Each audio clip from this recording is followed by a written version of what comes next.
ওয়ালাইকুম, সবাই কেমন আছেন? আশা করি ভালো আছেন। সবসময় লাল চিনির শরবতটা আমার অনেক বেশি ভালো লাগে। আর এখানে আমার বান্ধবী আমার জন্য নিজের গাছের ডাবের পানি নিয়ে আসছে।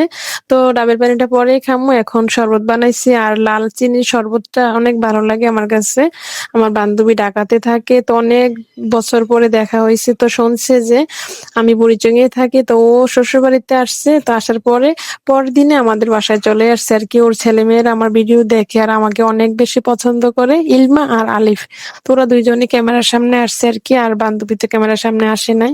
ও আমার ছোটবেলার বান্ধবী। আমার জন্য অনেক কিছু আনছে। সবকিছু ক্যামেরার সামনে তুলে ধরলাম না আরকি।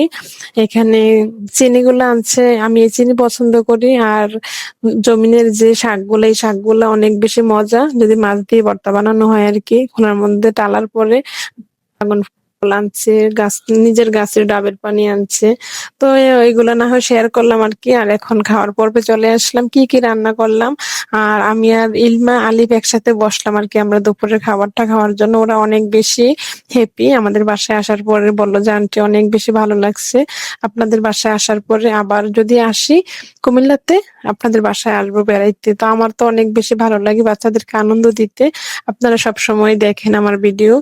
তো যা রান্না করলাম আরকি ওদের জন্য টুকটাক কিছু রান্না করলাম আরকি। আর এদিকে তো বাসা চেঞ্জ করব। অনেক পেরেশানির মধ্যে আছি। অনেক বেশি ভালো লাগলো।